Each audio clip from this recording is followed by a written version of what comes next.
Hello and welcome to the Celtic Down Under podcast. I'm your host Jarrod, and joining me tonight we have Liam and Sean. How are you, Liam? Yep, good, thanks, Jarrod.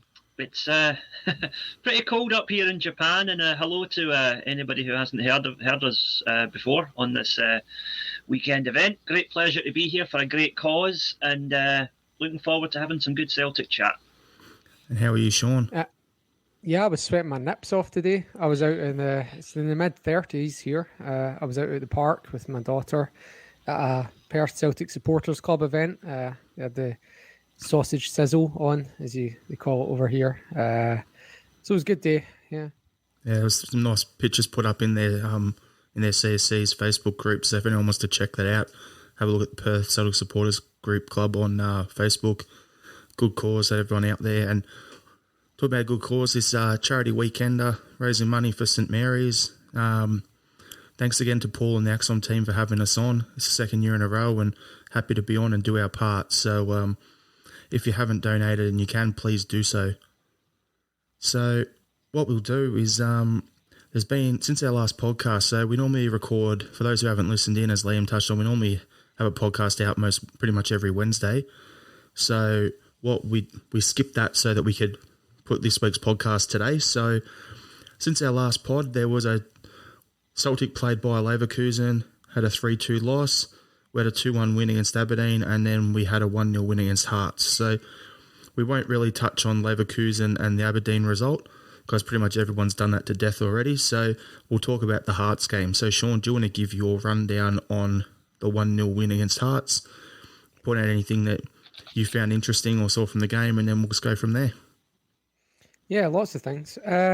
Obviously, the 3 points is outstanding. The crowd sounded quite good. They sounded like they were really engaged in it and recognised the importance of it.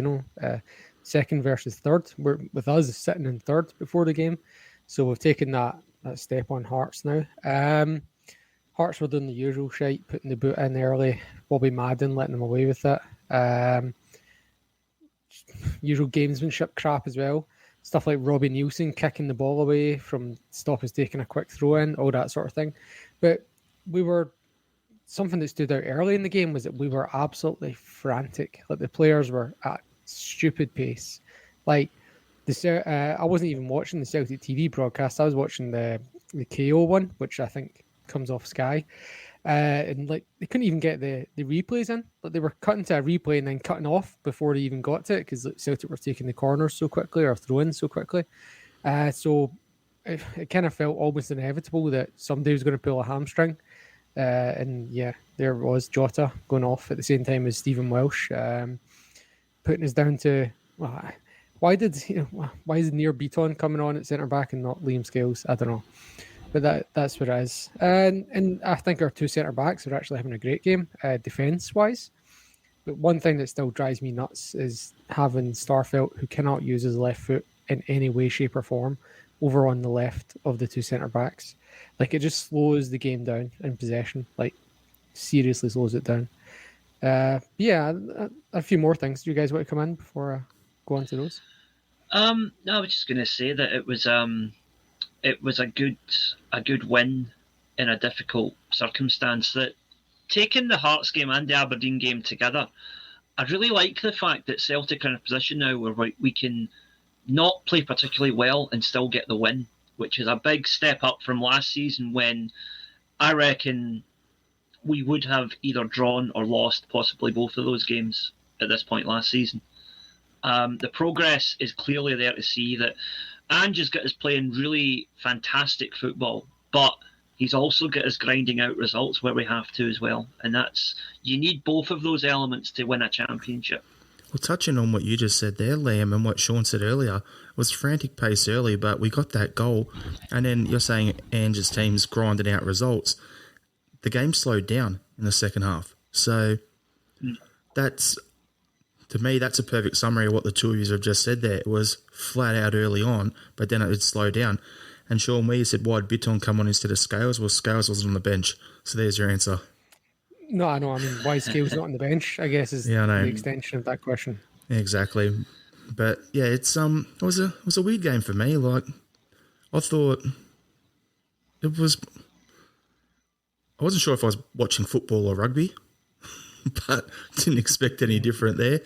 Anyone who listened to the after match live one from Paul and Laura on ACSOM channel, they would have seen Paul. He made a really good point about it's not a conspiracy. It's actually poor refereeing. The fact that there was so many fouls, and it was the same in the Livingston game where we have so much possession. The foul count is all over the place, and they get the only booking of the game I think was Montgomery off the top of my head if I remember right.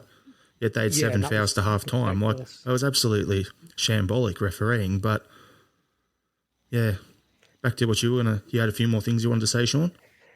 Yeah, well, talking about the bookings, there was one where the boy went through the back of God, who even was it? Was it Juranovic? I can't remember now. But it's just like a slide tackle from behind, and it's like, yep, just free kick. It's the talking to. And then we were actually a little bit lucky to not concede a goal in the second half. They should have scored from that free header. That was the one standout piece of poor defending in the whole game. Was that guy just got a free run, Stephen Kingsley, and then just fluffed it.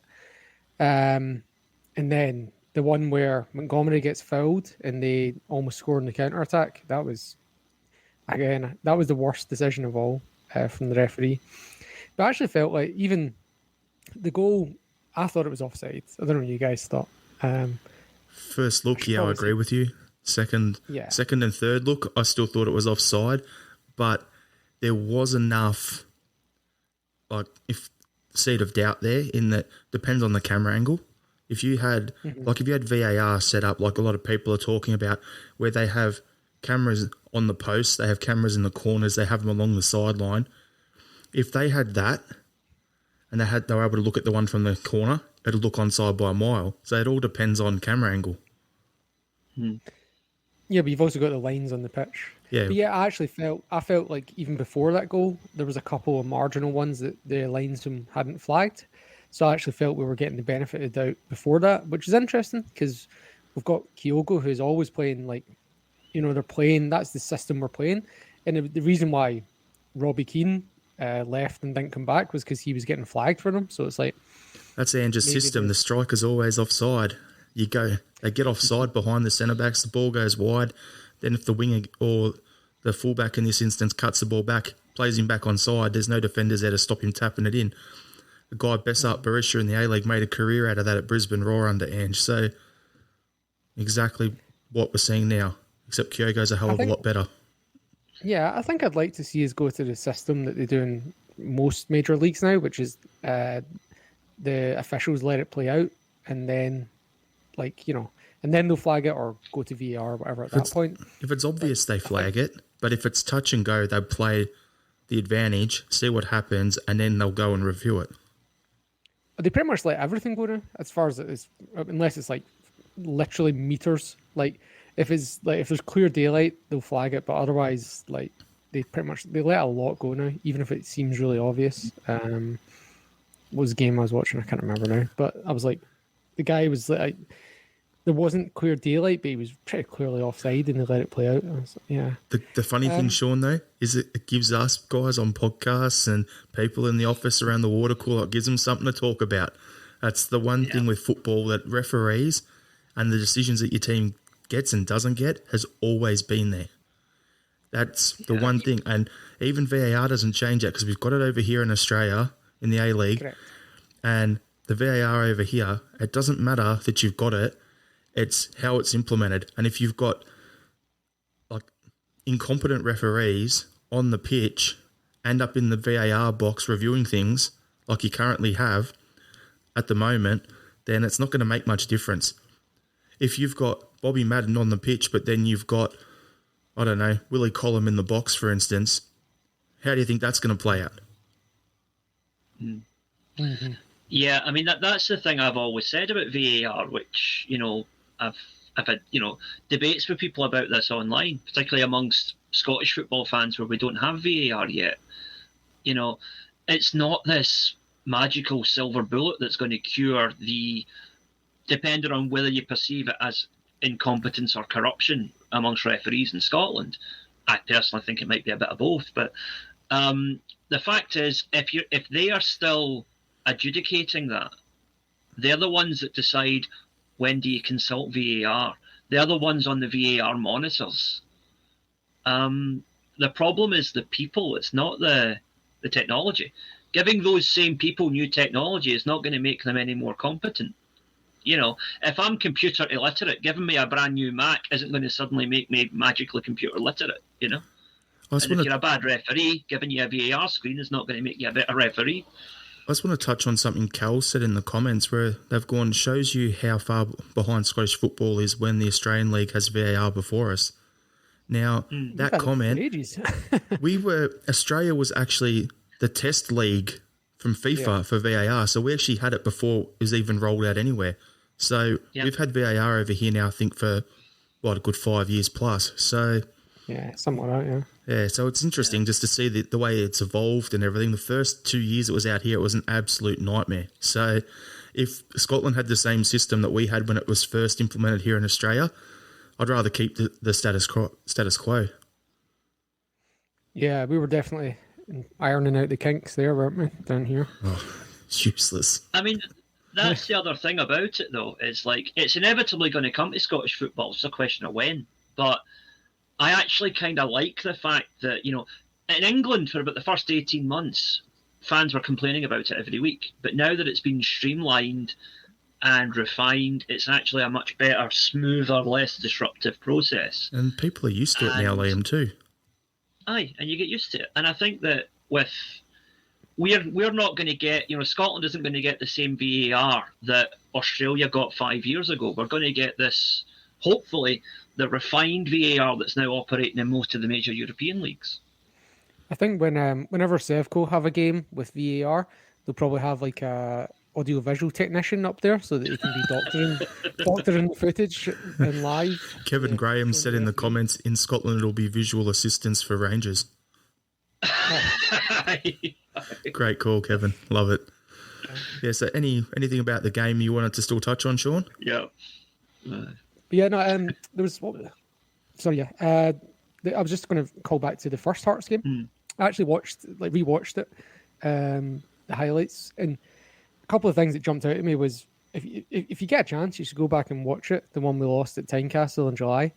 The goal we conceded at the start to go 1-0 down is, it is unrecognisable from the team that we see just now. And that was the biggest thing to me. It was like, wait, how many months ago was this? This is like a different team, and it was like 4 months ago or whatever. Like, I can't even. Honestly, you need to watch it. Sean, you've actually touched on what I was going to say next anyway there, but keep going and we'll loop on back to it. And anyway, the other thing I was going to say is if you're in a VAR system, then we go 2-1 up in that game. Do you know what I mean? Aye. And Robbie Nielsen didn't come out after the game and credit the officials with his victory for that game. So 2 things on there. First thing, Robbie Nelson at his age with that haircut, mate, just give it a rest.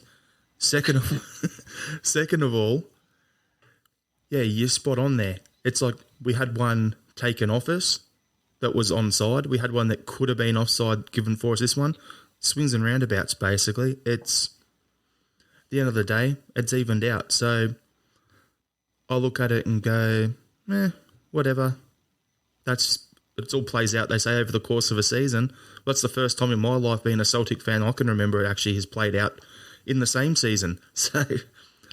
Yeah, exactly. But what we were saying before, Sean, where you were saying about if you watch the first Hearts game, comparing it to now, I was on the Friday bulletin with ACSOM, not this Friday, last week, and it's something that me, Tony and Laura discussed on there was how do we think Angie's team is compared to where I thought it would be? And I said we're ahead of schedule. Like what I thought, the way we're playing now is what I probably would have expected to see maybe in April.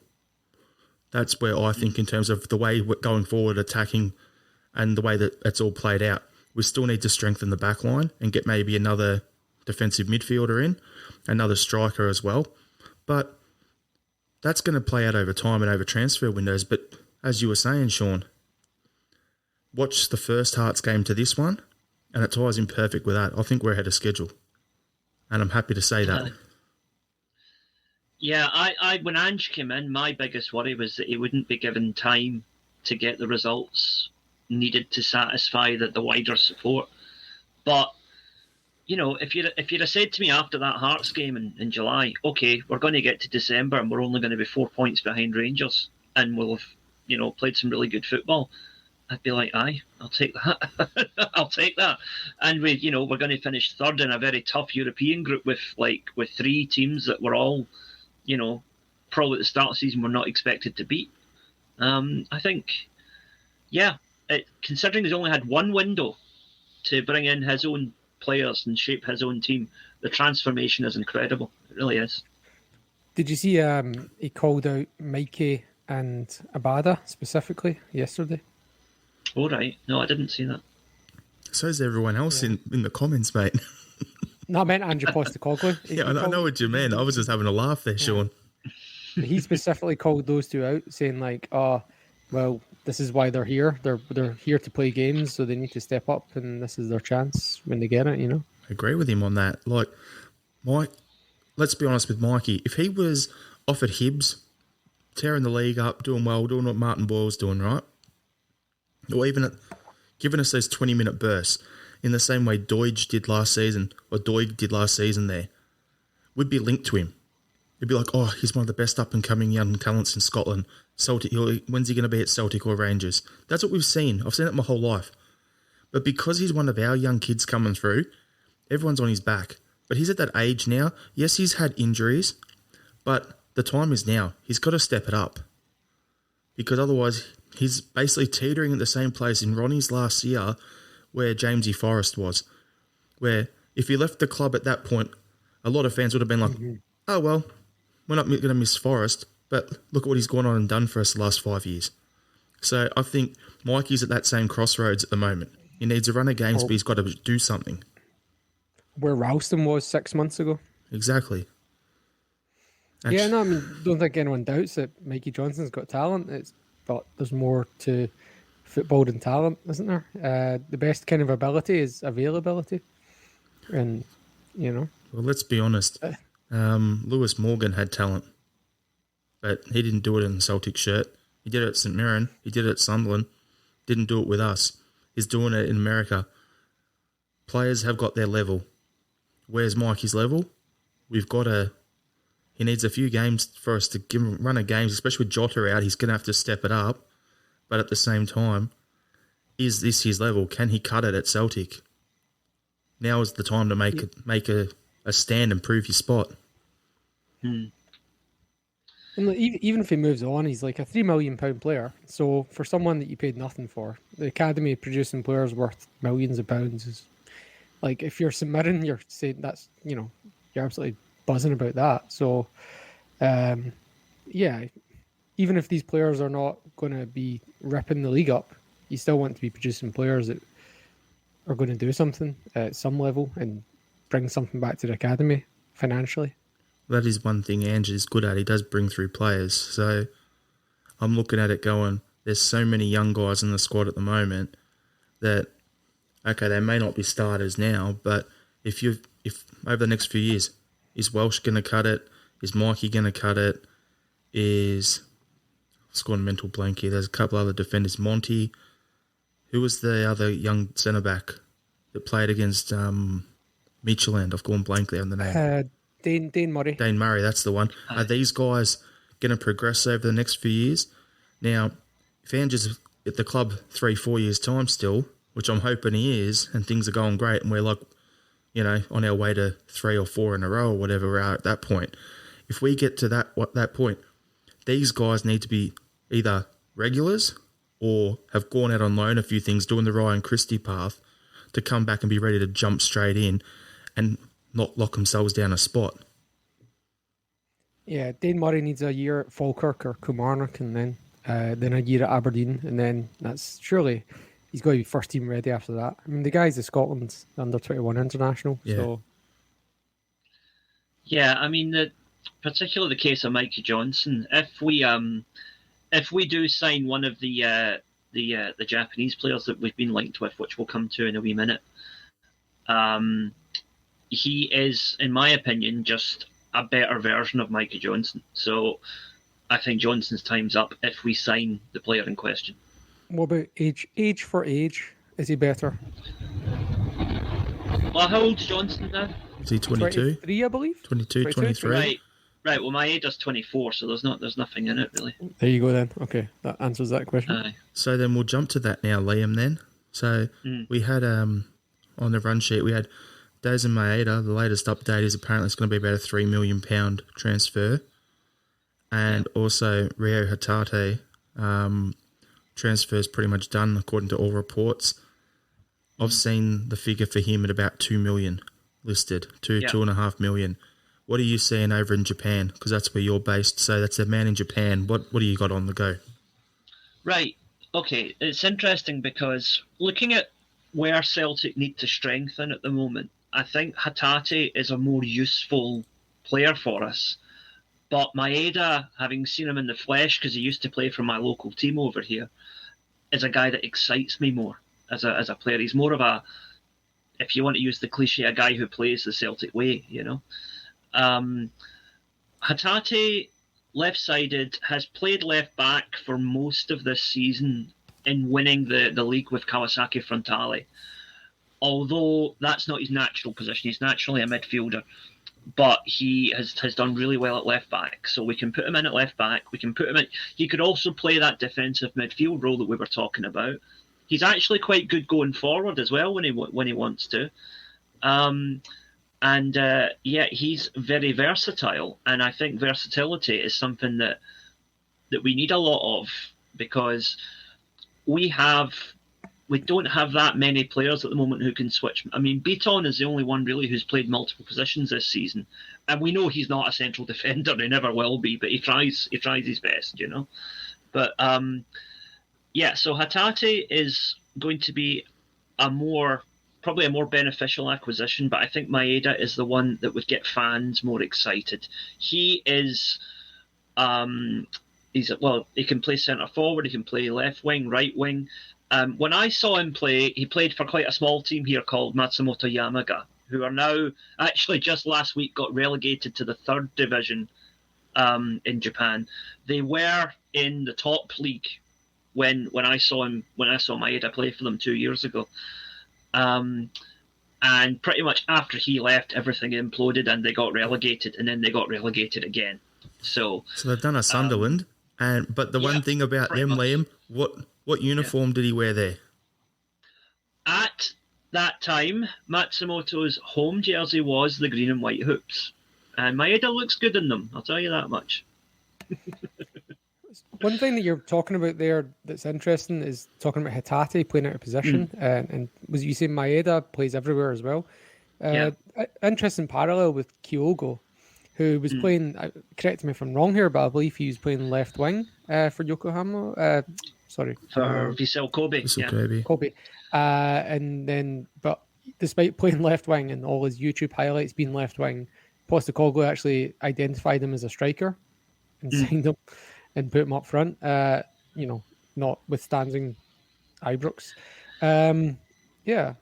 It's something of a common trait amongst a lot of Japanese footballers, and Japanese athletes in general. Actually, is like something that's really drilled into you from a very young age. Because I work in public schools in Japan, so I see how kids are taught, sports and other subjects, and versatility is something that they put into you from a very young age. It's like you play wherever the team needs you to play.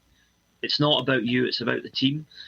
And so a lot of these Japanese players, they actually get recruited into the J-League teams directly from high school. They go from high school directly into the teams. It's like a sort of a feeder system. And usually they carry forward that idea of like, okay, I'm not just a left winger. Sometimes I've got to be a left back. Sometimes I've got to be centre mid. Sometimes I've got to be a striker.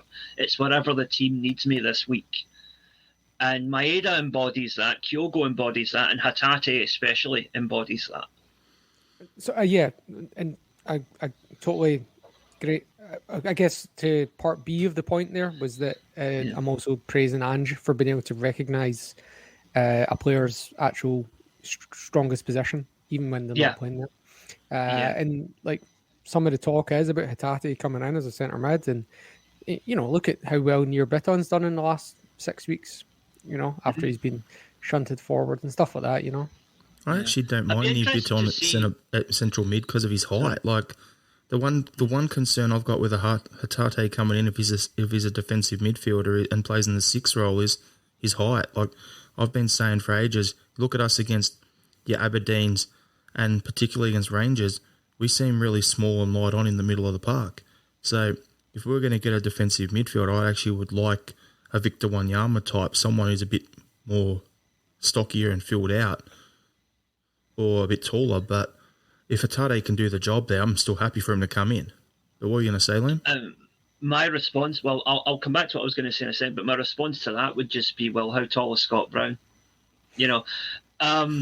Sorry, I'm being a bit facetious there, but or basically, Claude Makalele, or aye. If you've got the ability, I don't think height is as big an issue as it used to be, or as big an obstacle as it used to be. And the way Japanese football has progressed, and the way you see Japan competing when they play at the World Cup now, it shows you that the fact that they are physically smaller than Europeans most of the time doesn't actually hold them back to the extent that it used to. But what I was going to say, to comment on what you said, Sean, about Ange picking out Kyogo as a centre forward despite him not playing centre forward, I am really intrigued to see, if we do sign Maeda and Hatate, to see where they are deployed and where they fit, because obviously Ange knows something I don't, but I'm at a bit of a loss as to how Kyogo and Maeda are going to play in the same team, because they're very, very similar players. Well, I've got something in front of me here, Liam, which I saw online. I can't remember. I think it was one of the red tops. Don't come at me in the comments, everyone. But it was how Celtic could line up with Hatate and Maeda. And the lineup they gave us was Joe Hart in goals, Juranovic at right back, Carter-Vickers, Julian if he's back, otherwise Starfelt at left back, left centre back, and then Hatate at left back. Midfield of Rogic, Turnbull, McGregor, Jota playing left, Kyogo in the middle, Maeda out right on the right. Now, that's how they've said it. And if you're going to do that, Jota and Maeda can just switch wings. They can go the old Neil Lennon tactic, switch the wingers. And it would work anyway because everyone's versatile up the front. But that's what they're showing online as a possible. Now, so we're saying Forrest is bombed out. Forrest is out, and so is Ralston. But yeah, look, on those 2 setters that Forrest missed at the weekend, can you imagine if that had been Leila Bada? Missing those 2. Be hearing about it. He would have got it tight. Yeah, he would have got it tight. But yeah, so Forrest has struggled to come back into the team. But I think, look at the goal he scored in the semi-final. Could you really have Forrest out of the team? I'm not sure. I think Forrest, just my opinion, I think Forrest is a good guy to have on the bench. I think he's a good impact player. All right, we're talking about the injuries and everything early on, right? And players dropping out now and guys coming back in and all that sort of stuff. And you look at our bench against Hearts, for instance, right? I'm just getting that up now. Our bench, Bitton, Ayeti, Abada, McCarthy, Johnson, Bain, Montgomery. So I look at that and go, all right, if you've got, I'll say, Abada on the bench and you've got Forrest on the bench, or if you've got Maeda on the bench, or you've got options. Realistically, Ajeti would then drop out of the squad. Great, fine, that's good. But then it would at least give us some options and game changers off the bench, which is what we don't really have at the moment, especially with the current injuries. Jota goes out, you start Mikey. What options do you have? Who's going to come off the bench and change things for you? Yeah. I don't know. We don't have much. I guess the answer is there's no one. Yeah. All right. And look, there are 2 of our best players this year are both not even our players. They're both loan players. So that's also a concern. And some of the numbers that are getting bounced about say that it's going to be the vast majority of our transfer budget. Try to get those 2 to stay. Well, you've just touched on the next topic I was going to throw to there, Sean. It's a perfect little segue. Good job. So, yeah, Cameron Carter-Vickers. it said that he said that he's keen on a permanent transfer to Celtic. All along the talk was, $1 million, $1.5 million, maybe $2 million. Yeah. And all of a sudden it comes out that it's a £10 million transfer, which is more than our club record. You having a laugh? Like if it was... Where did that come from? I don't know. It was reported everywhere earlier in the week. I don't know how they... It's so random. Like, how were they so wrong before or now? Yeah, I know. Do you know what I mean? I look at it and go, $6.5 million for Jota. Great. Okay, do it. Because if we've got the option, sign him up. And even if we do a Jack Hendry, sign him and flip him and sell him for 13, 14 million to one of those other clubs that's apparently rumoured to like him. It's great business for the club, as much as I'd want him to stay.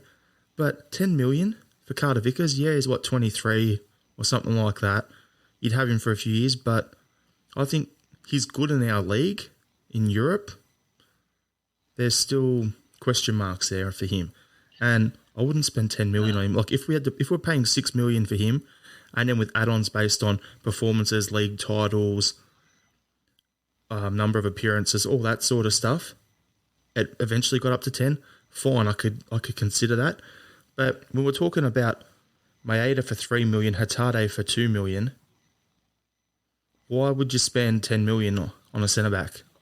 I'm sure you could go and get Ko Itakura, who's on loan this season, is out of contract from Man City at the end of the season.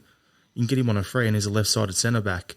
I know you're a fan of that idea, Liam, but I wouldn't spend 10 million on Carter-Vickers if you can fix the problem of balance in our centre-backs, get Itakura in, join our Japanese crew over in the east end of Glasgow, and then you can move Starfelt over to the right centre-back spot, which fixes your concern, Sean. So there's options there. But to 10 million, nah. See, the thing about this 10 million thing, right? Now, I'm just going to... This is just my take on it. I could be completely wrong, but when I used to work with the newspapers, the way it would work is that a player would come out and say he's interested in a permanent move, and then a day or two later, the totally outrageous figure comes out because the club now know that there's a potential for a deal to be done there, right? And I think that's what this is. I think Carter-Vickers is being genuine when he says like he loves being at Celtic and would like to make a permanent move. I can understand it, and I'd love to have him. I think he's same here. Exactly, I agree with you. But I don't love him to the extent that I'd give 10 million for him. Exactly. But I think the 10 million figure is just that is just wild. Like, you know, look, he's not worth 10 million. How about 5 million? Then they're like, no, we want 7, and it will start a kind of bidding war.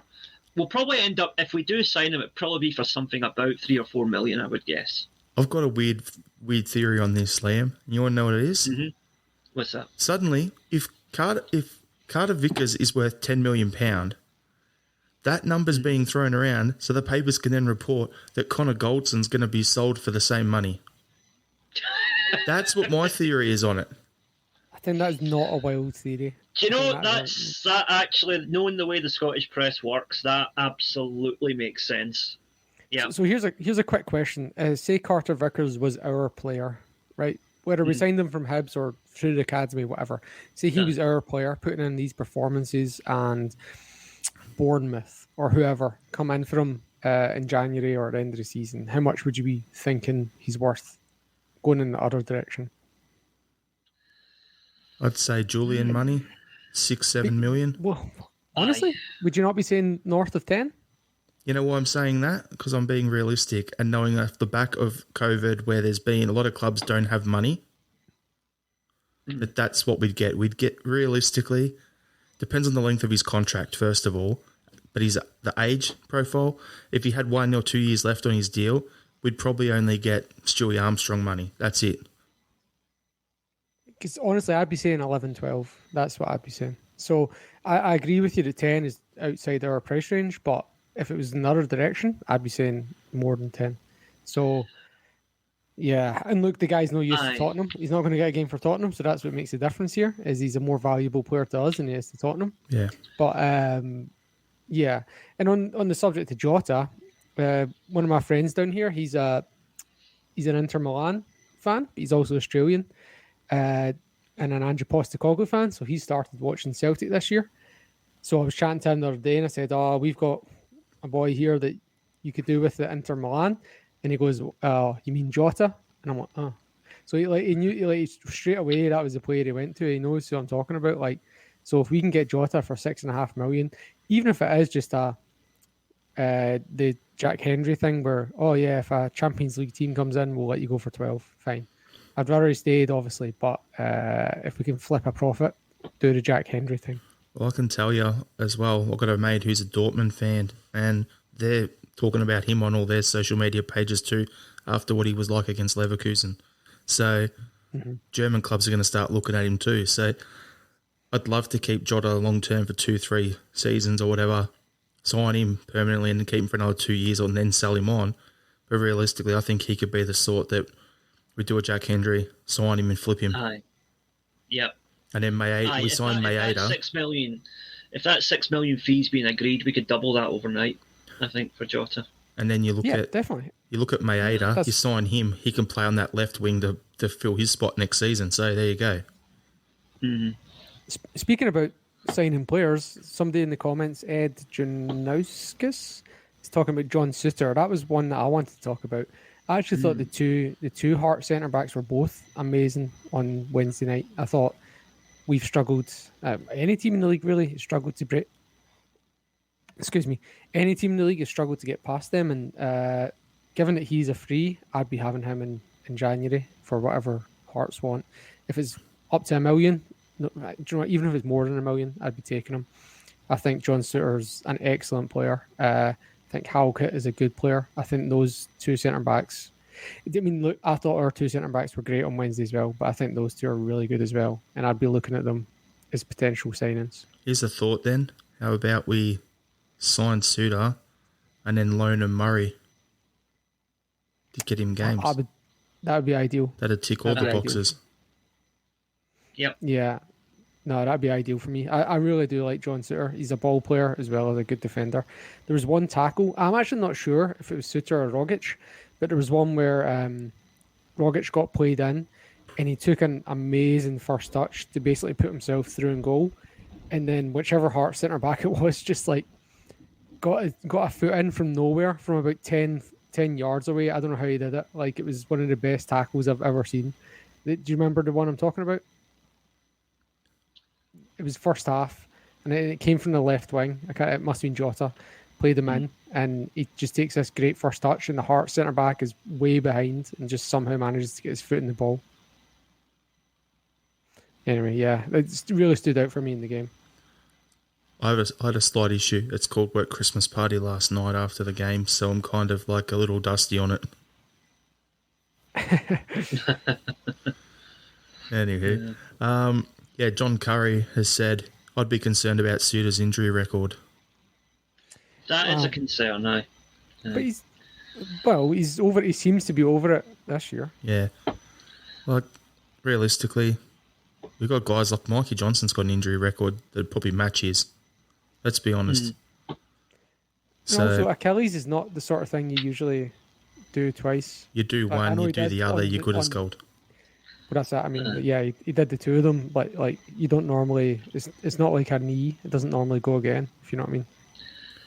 If it had been like his cruciate or something, I'd have been like, don't know. But like you said, Achilles injury is one that usually heals back stronger.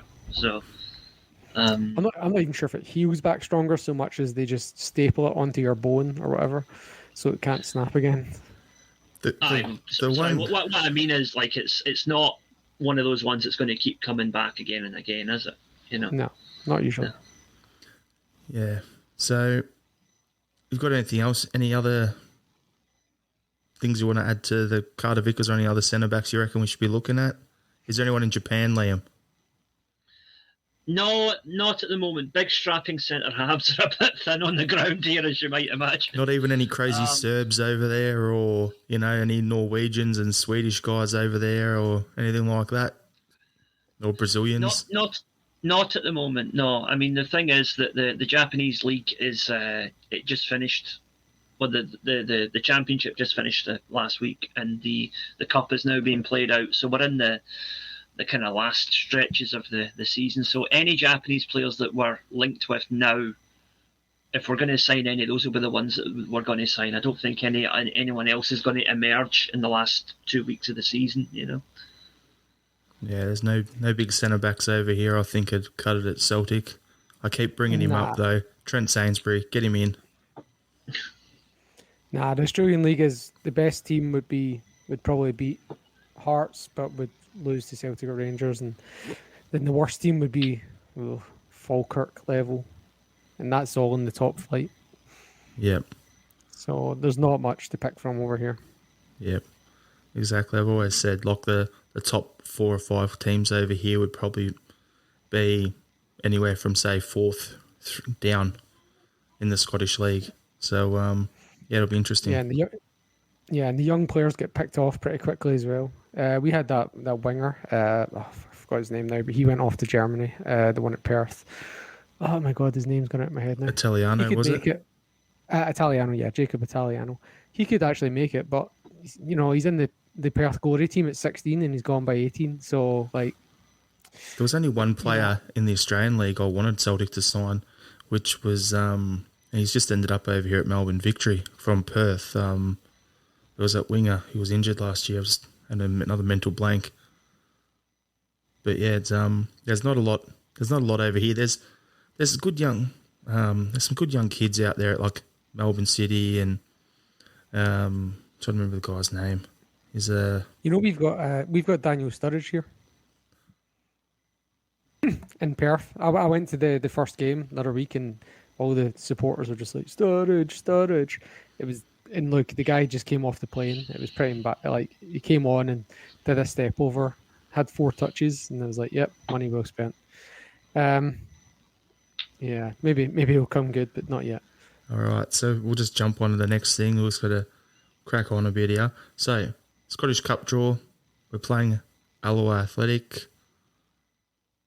Liam, your thoughts on the draw and who their manager is? Who is their manager? It's Barry Ferguson. Oh, right. Okay. All right. Well, it's a good scalping is well due then. But no, the good draw for us. Good for Alloa. They'll hopefully get a few quid out of it. You like to see the wee teams benefit from these games. They won't because it's in Alloa. Right. Is there no an option of them switching it to like a bigger stadium or something? Oh, there is, yeah, but but will they? Probably not. Aye, because the thing is, those Scottish Cup ties, we usually, even if they're at Celtic Park, it's usually about 15,000 to a crowd or something. And so, because they don't put them on the season book anymore, do they? Not usually. No. No, it's just. It's another game we need to play. It's a game we need to win. I hope it's a game that we take seriously because the Cup, to me, is an important part of the season. So let's make sure that we get the job done. My main question, Jarrod, is what day of the week is it? Would not have a clue. It'll be Sunday, won't it? It's going to be a Sunday, isn't it? That's what. It's the first game back after the break. I know that much. Yeah, because our first game in the Sundays, or next Saturday game is supposed to be 29th of January. So I'm worried. Nah, it's not been scheduled yet. 22nd of Jan. No, it's not got a time set to it, so that's just a placeholder. But yeah, so we could be going up to 29th of Jan without any flipping Saturday games, which is a fucking nightmare over here. Can't have a drink. Yeah. Aye, 5 classes on a Monday. I could do without these late night Sunday games. Really could do without them. I know. All right, so next thing we just wanted to quickly talk about. So there was the talk earlier in the week. Gavin Strachan was offered the opportunity to become Hartlepool United manager. Apparently he rejected it. Now that ties into the next thing I wanted to discuss there, which was there's also, first of all, we'll talk about that. Gavin Strachan. Are you happy him and the laptop are staying, or do you think, would you have cared if he left? What's your thoughts, Sean? I have no... Look, we've been playing well in the last few months, and given how we played last year, I'm not going to give Strachan the credit for that. but I can also use it in mitigation of what happened last year, because Strachan got a lot of the blame for what happened last year, and given how well we've been doing recently, it's like, well, maybe it wasn't Strachan's fault then. I'm surprised that he chose to stay. If a manager job at any level is surely something that you should be going for, but either way, he stayed. So yeah, I don't know why. Why would he, does he know something about Hartlepool, that like they're a basket case or something, like not to do it? Honestly, I don't feel happy that he stayed, but also, yeah, I don't think I'd been upset if he left. Pretty neutral on it, I think. You just don't really have a viewpoint because you wouldn't have cared either way. Let's be honest. There it is. Oh look, if they'd been coming in like May, I would have like got a flight over and driven them down to Hartlepool. But now I've raised my expectations and an appreciation of Strachan to a neutral level. I think though the fact that he's chosen to stay, and obviously he's had discussions with the club and they've said they see a role for him long term. That means that Ange has obviously found a use for him. I'm still not sure exactly what he does with that laptop, but whatever it is, clearly Ange has found a use for it. So I think that's a good thing, because if, as the media were trying to suggest during the summer, and we don't know if it's true or not because we're not inside Celtic, people were saying that Ange wasn't allowed to appoint his own staff. He was told he had to have Strachan and Kennedy as his backroom team. But, if that were true, I think Ange would have said, well, if he wants to go to Hartlepool, get him out the door and I'll get the guy I want in. But this would suggest to me that Ange is quite happy to keep Strachan around. So obviously he's found a use for him. I would say that the two of them are taking direction from Postecoglou, and basically he's telling them what to do and they're doing it. He's the boss at the end of the day, and if they don't like it, you either get on board or you get out the door. It's that simple. So, yeah, I think more than anything, it's actually good to see, and don't hate me, I'm not a massive John Kennedy fan, but it's good to actually see him showing signs of life on the bench, like getting up and yelling out instructions to players, and they come off giving guys five, giving them a hug, or, celebrating goals and actually smiling. It's good to see that. Last year, it was just him sitting there just leery, all these little, looks out the side of the eyes and all these weird cameras. The body language experts come out, and it's good to see him back doing similar stuff that he used to do under Brendan Rodgers. I think there was a personality clash there between him and Lennon. Who knows what goes on behind the scenes. But in terms of Strachan, is his old man still doing some consultancy work for the club? No, he's finished now. It was a 3-month thing. Okay, well, there goes that idea. I was going to say, he went and rung his old man and said, I've been offered this, you going to look after me or am I going? Yeah, well, he'll know what his dad has recommended to the club. Yeah. So I'm sure that would have came into his thinking. I don't know. I just think it's good that he's happy at Celtic and Celtic are happy with him, which shows that both parties are headed in the right direction. I think that's just all you can really conclude from it. So in the comments, you got Peter Caliero has said, any chance of getting John Suter's younger brother Harry in the next window? Now he'd be great, out of our price range, and apparently I think he's been linked to Everton, if what I've heard is correct. So, didn't he just do his ACL? He's out for 12 months anyway. Yeah. So that's what I was going to say. He was being linked with Everton, and then he's out for 12 months. So yeah, that we won't be getting him in this window anyway. Maybe at a later date. Yeah, now that he's an Australian international, he's getting. But that was how he got injured, playing for Australia. So now there's another comment here saying, do you not listen to Ange when he speaks? He's happy with them, so leave it at that. Why create all the negativity that shouldn't exist? You must be struggling for topics. No, we're not struggling for topics, Facebook user. The reason we discussed that is to tie into the next topic, which is John Hutchison has released at the end of his contract by Yokohama F. Marinos. at the end of their season. He was Ange's number 2 there before Ange come to Celtic. The reason we just discussed the other assistant coaches is because in the Australian media, we're seeing rumours of Hutchison being linked to coming into Celtic either this window or at the end of the season. So that's why we've just discussed what we've done, so we can come into this topic. So, yeah, I just wanted to touch on that. Now, Liam, he was coaching in Japan. What do you know of the guy? Not much, I'll be honest, because obviously I think Kevin Muscat is the manager at Yokohama now. Yeah. And Yokohama have not done particularly well since Ange left. They've become a kind of an also-ran in terms of challenging for the league. I mean, Kawasaki absolutely ran away with it this season. They were on top of everything. But it depends on which newspaper you read over here. Either they decided he decided not to continue there, or he was released from his contract, i.e. he was fired. So I'm not really sure which. Well, which one to go I've got with. something right here in front of me, Liam, that says it'll be interesting to see what move Hutchison makes, as his contract won't be renewed by Marinos next season under the manager Kevin Muscat. So it looks like Muskie has gone, yeah, let's he can go, because I know those two didn't get along over here in the A-League. All right. Muscat was involved at Melbourne Victory. Hutchison was at Central Coast Mariners under Graham Arnold.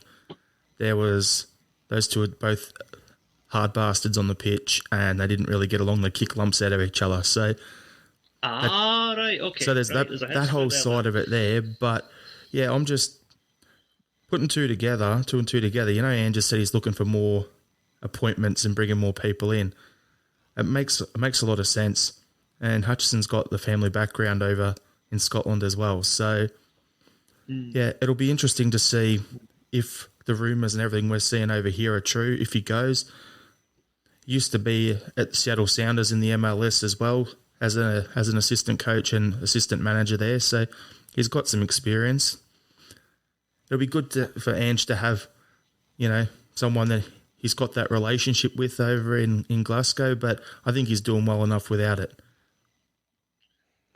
Yeah, I think the biggest vacancy would be in someone in a kind of director role, and also from what my understanding is, the scouting department's still pretty thin, which is surprising because the latest rumour I heard is we're looking at someone in Iran or something like that. I'm not sure, but we've been linked with Japanese, Brazilians, Iranian players. We're still signing players from Dudu Dada in Israel, but by all accounts, we're pretty thin on the ground in the scouting department. We only signed one sports scientist to replace one that left. I feel like that department could do with beefing up. So, do you demote John Kennedy if you're bringing in Hutchison? Or do you bring in Hutchison as a director of football? What do you do with the rumours with the old back to the Brendan Rodgers thing where the talk was they were going to put Kennedy as director of football with Rodgers there? Do they look at that path again? Now that you've got a Lorwell Patsy in as the interim CEO, do you put him in? Do you put Kennedy in there, and do you bring in Hutchison as assistant manager? Yeah, or performance director, or whatever they call it in Manchester United these days. But yeah. Yeah, I think you'd have to be careful with that though, because it could create the perception that somehow whoever becomes that person would then outrank Ange, and Ange is the main man. And I think it needs to be abundantly clear that he calls the shots. It seems like the sort of guy who doesn't, he runs his team his way and doesn't really entertain the idea of like other people telling him how he should do his job. And quite rightly so. I think that's the best way to run a football team. So I don't see someone who was once his number 2 coming in and becoming director of football, which in a club hierarchy standpoint would possibly place him above Ange. I don't think it necessarily does. Like when you think about who was our last, was it Jock Brown? What was his role? Was it director of football? Was it? No, he was managing director. That's what it was. Managing director. Aye. And nobody saw him as having a higher rank than the managers who were the head coaches or whatever you call it. Except Jock Brown, maybe he probably did. Yeah, maybe. But I think as long as you have a compartmentalization of duties, I think it's fine. It can work. You just need to be very clear in advance. Yeah, 100%. So we've got the game against Dundee United. What's it tomorrow? So, Liam, what are you hoping to see from the game? What starting lineup do you think we'll see? I hope that we. Well, first of all, I hope we win because I think we saw that they gave the old Forces of Darkness a tough game up there earlier in the season. So they beat them. Aye, that's what I mean. So it's not an easy place to go. But I think it could be the same as the Hearts game. I think it could be 1 or 2-0 to Celtic. I think we'll edge it, but it will be a tricky one. I hope that we can get ahead in the game quite early and maybe take Kyogo off after an hour or so because he's looking a wee bit tired lately. And, hopefully if we can bring in more forwards in January, we can look at resting him for a game or two. Because what you got to remember as well is we're getting to the point now where he played 2/3 of the season in Japan, then played for us. So he's basically been playing football non-stop since February. And that's going to take a toll at some point, even someone who's got as much energy as he has. Yeah, so realistically, he'd be coming to the end of his season, as you're saying there, Liam. So we've got to rotate. And does that mean bringing in Maeda will give us options? Yes. Does that mean we're going to see Giakoumakis? Hopefully. So there's going to be options there. But yeah, for the game against Dundee United, I think injuries are going to stretch our depth. So realistically, what I'd love to see, I've mentioned him a few times. Let's go back to the invincible treble season. Let's get out there and just get 2 or 3 goals up in the first 30 minutes and then go to cruise control the rest of the way. Ideally, that would be perfect world. Yeah, I think you're being very ambitious there, Jarrod. Hey, I've got to be positive. Yeah. We're under orders from Facebook user to only be positive, apparently. We do it's a Japan shirt, not a blue shirt. I'll just make that clear. Okay. But we drew 1-1 with them at Celtic Park. They've got the second best defensive record in the league. They only lost to Motherwell the other night because of that Tony Watt worldie of a goal. They've just appointed their centre back as their new club captain. They're really charting well. Identity built around their defence, and they also get goals at set pieces, which is probably our weakest area of defending. I'd be very happy with a 1 each, but I can see this being a banana skin. They've impressed me every time I've seen them this season, Dundee United, to be fair. Same here. I still think we'll win, but like I say, I think it'll be another tight one. I'm thinking 2-0 or 3-1. Like, ideally, I'd love for us to get those 3 early goals and just cruise, but I don't know. I think it'll be a 2-goal margin. We'll get it, but I think we'll grab one early and we'll grab one late to get the margin. Yeah. We'll never do that at Pittodrie, really, with the early goals. Yeah, of course. Or Easter Road. But we don't do it at Dundee or... Yeah.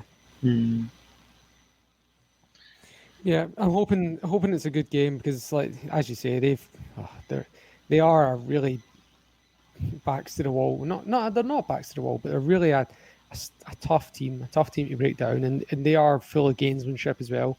They will slow the game down. They will. What's your man's name in centre mid? He always goes down easy. I forgot his name.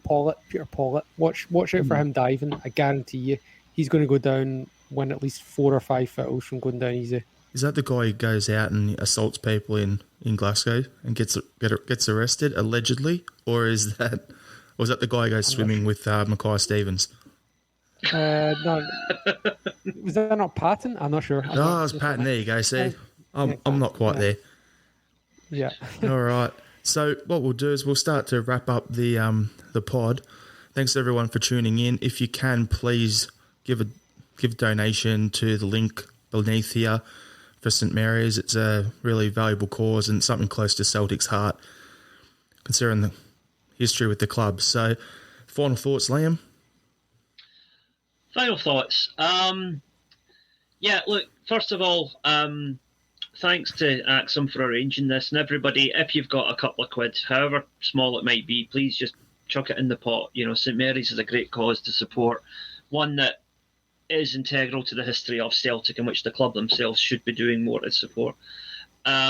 Secondly, I would just like to thank everybody who's been in touch in the last couple of weeks. I got married a couple of weeks ago, and messages of support literally from all over the world for me and my wife. So she doesn't do the social media thing, so on her behalf, I'd like to say thanks everybody for all your kind words in the last couple of weeks. Much appreciated. Yep, just a quick shout out to John. Congratulations, Liam, while we're on it. But yeah, quick shout out to John, who's over in Scotland, can't be with us tonight, who's visiting Scotland for a family bereavement and has also contracted COVID while he's there, I believe. He's quite poorly at the moment, so couldn't join us tonight. But yep, hope you're okay, John.